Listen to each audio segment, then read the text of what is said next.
কি নাম আপনার? আমানাতুল্লাহ মোল্লা। রহমতুল্লাহ। এটা আপনার চোখে কি হয়েছিল বলেন তো?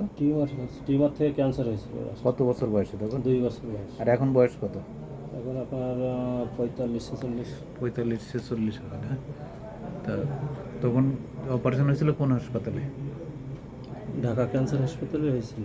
অপারেশন হয়েছিল, তারপরে রেডিওথেরাপি দিছিল? 1 মাস কারেন্টের চেক দিছিল। কোন হাসপাতালে? এটা তো আমি অ্যাকুরেট বলতে পারবো না, আমার দাদা জানে। কত 1 মাস স্যাপ দিছিল? 1 মাস চেক দিছিল। তখন তো ক্যান্সার হাসপাতালে ঢাকা মেডিকেল ছাড়া ছিল না। সেটা তো আমি জানবো, দাদা আনছিল সাথে করে। ছোটবেলায় তখন তো ওই সাদেক সাহেব আছে আমাদের ওখানে, কাস্টম অফিসার ছিল সাদেক সাহেবের বাসায় থেকে। কাস্টমার বনানীতে থাকতো, হ্যাঁ, পানি হ্যাঁ। পানি বাড়ি। হ্যাঁ, 6 তলা বাড়ি করছে বানানিতে। হ্যাঁ, উনি নাই তো দেশে এখন, না, আমেরিকায় থাকে এখন। আমেরিকা চলে গেছে। হ্যাঁ, আমার ওনার ওই বাসায় থেকে আমার চিকিৎসা করছিল দাদা। ঠিক আছে। হ্যাঁ জানি, নাম এসেনি, কিন্তু ওনার সাথে কিন্তু কোনোদিন দেখা হয়নি আমার। ওনার বউ আবার বাংলাদেশ ব্যাংকে চাকরি করে। হ্যাঁ, ওই ইয়ের মেয়ে না, ওই যে কি, আমাদের ওখানে তো হ্যাঁ আমি হ্যাঁ বলছি আর চিনবো কি, না হ্যাঁ ভালো। চিনছি। আপনার তো রেটিনোব্লাস্টোমা ছিল বোধহয় তখন। রেটিনোব্লাস্টোমার চিকিৎসা হচ্ছে অপারেশন করে রেডিওথেরাপি দেওয়া। চোখটা কিন্তু একদম উঠেই নেওয়া হয়েছে।